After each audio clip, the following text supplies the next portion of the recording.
जिस बैल ने अपने मालिक के लिए पूरी जिंदगी खेत जोते, धूप बारिश में खून पसीना बहाया, उसी मालिक ने उसे बूढ़ा होते ही जंगल में मरने के लिए छोड़ दिया। लेकिन जब मौत उसकी आंखों के सामने खड़ी थी, तब उसकी मदद इंसान ने नहीं, बल्कि एक ऐसे जानवर ने की जिससे सब नफरत करते थे। एक ऐसा जानवर जिसे लोग मनहूस कहते थे, जिस पर पत्थर फेंकते थे और जिसे कभी किसी ने अपना नहीं माना। लेकिन उसी ने उस बूढ़े बैल के लिए अपनी जान दांव पर लगा दी। एक छोटे से गांव में भोलू नाम का बैल रहता था।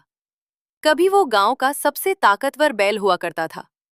सुबह से शाम तक खेतों में हल चलाता, भारी बोझ उठाता और अपने मालिक के हर आदेश को चुपचाप मानता था। लेकिन समय के साथ वो बूढ़ा हो गया। उसकी पीठ झुक गई, आंखों की चमक फीकी पड़ गई और पैरों में पहले जैसी ताकत नहीं बची। जिस मालिक के लिए उसने अपनी जवानी कुर्बान कर दी थी, उसी मालिक को अब वो बोझ लगने लगा।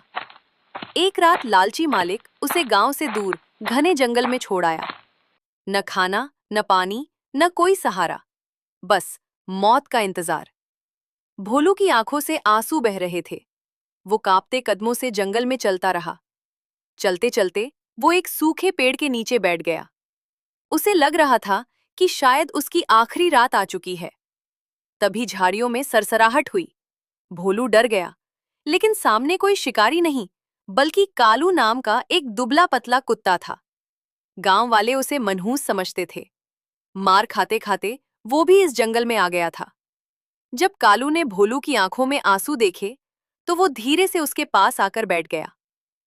उस रात जंगल के सन्नाटे में दो टूटे हुए दिल एक दूसरे का सहारा बन गए। रात और गहरी होती गई। चारों तरफ सन्नाटा था। तभी अचानक हवा में एक अजीब सी गंध फैली। कालू के कान खड़े हो गए। उसने अंधेरे में देखा तो एक भूखा और खूंखार भेड़िया उनकी तरफ बढ़ रही थी। भेड़िए ने जब बूढ़े और कमजोर भोलू को देखा, तो उसकी आंखों में शिकार की चमक आ गई। उसकी लार टपकने लगी। वो धीरे धीरे आगे बढ़ने लगा। भोलू डर से कांप उठा। वो उठना चाहता था, लेकिन उसके बूढ़े पैर उसका साथ नहीं दे रहे थे। अचानक भेड़िया जोर से गुर्राया और शिकार पर टूट पड़ने के लिए तैयार हो गया।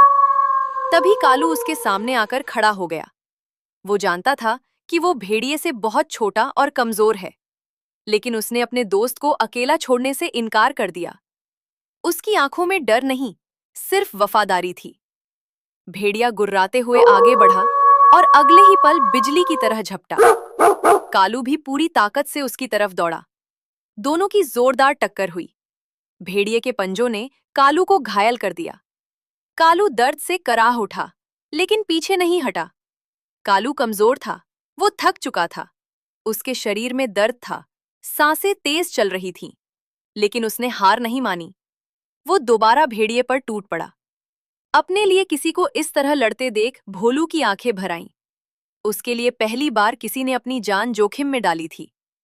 उसके अंदर कहीं दबी हुई हिम्मत अचानक जाग उठी। उसने अपने कांपते पैरों पर खुद को खड़ा किया, अपने भारी सींग नीचे किए और पूरी ताकत से भेड़िए की तरफ दौड़ पड़ा।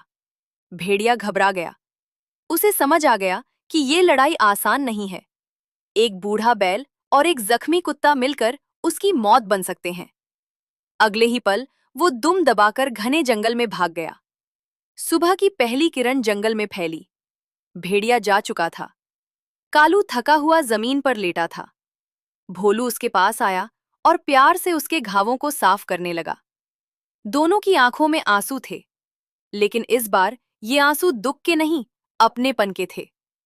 उस रात भोलू ने पहली बार सुकून की नींद सोई, क्योंकि अब वो अकेला नहीं था। उसे एक ऐसा दोस्त मिल गया था जो मुश्किल समय में उसके साथ खड़ा रहा। और कालू को पहली बार कोई ऐसा मिला था जिसने उसे अपनाया था। उस दिन जंगल में दो अलग अलग जीवों ने दुनिया को दोस्ती और वफादारी का सबसे बड़ा सबक सिखाया। स्वार्थी लोग अपना काम निकलने के बाद आपको छोड़ सकते हैं, लेकिन सच्चा दोस्त वही होता है जो आपकी कमजोरी, आपके दुख और आपकी मुसीबत के समय आपके साथ खड़ा रहे। रिश्ते खून से नहीं बनते, रिश्ते साथ निभाने से बनते हैं। और याद रखिए, दुनिया में सबसे कीमती चीज दौलत नहीं, बल्कि एक सच्चा दोस्त होता है।